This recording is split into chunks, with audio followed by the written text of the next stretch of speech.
சென்னை மாவட்டத்தில் வாக்காளர் பெயர் சேர்க்க திருத்தம் மேற்கொள்ள 979 இடங்களில் ஏற்பாடு செய்யப்பட்டிருக்கிறது. அண்மை செய்தியாக பார்க்கிறோம். வாக்குச்சாவடி மையங்கள் உள்ள இடங்களில் வாக்குச்சாவடி நிலை அலுவலரிடம் படிவம் கொடுக்கலாம் என்றும் தெரிவிக்கப்பட்டிருக்கிறது.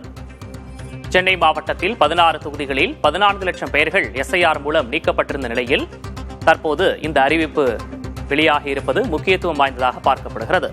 சென்னை மாவட்டத்தில் வாக்காளர் பெயர் சேர்க்க திருத்தம் மேற்கொள்ள 979 இடங்களில் ஏற்பாடு செய்யப்பட்டிருக்கிறது. வாக்குச்சாவடி மையங்கள் உள்ள இடங்களில் வாக்குச்சாவடி நிலை அலுவலரிடம் படிவம் கொடுக்கலாம் என்றும் தெரிவிக்கப்பட்டிருக்கிறது.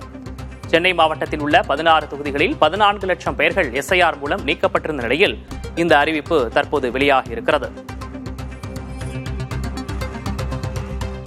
ஏற்கனவே இன்று காலை சிறப்பு முகாம்கள் குறித்த அறிவிப்பு வெளியாகி இருந்த நிலையில் சென்னை மண்டலத்தை உள்ளடக்கிய தொகுதிகளில் இடம்பெற்றுள்ள பல்வேறு இடங்களில் இந்த சிறப்பு ஏற்பாடுகளுக்கான அறிவிப்பு தற்போது வெளியாகி இருக்கிறது. 16 தொகுதிகளில் 14 லட்சம் பெயர்கள் எஸ்ஐஆர் மூலம் நீக்கப்பட்டிருந்த நிலையில் அவர்களுடைய பெயர் சேர்க்க திருத்தம் மேற்கொள்ள 979 இடங்கள் ஏற்பாடு செய்யப்பட்டிருக்கின்றன. வாக்குச்சாவடி மையங்கள் உள்ள இடங்களில் வாக்குச்சாவடி நிலை அலுவலரிடம் படிவம் கொடுக்கலாம் என்றும் தெரிவிக்கப்பட்டிருக்கிறது.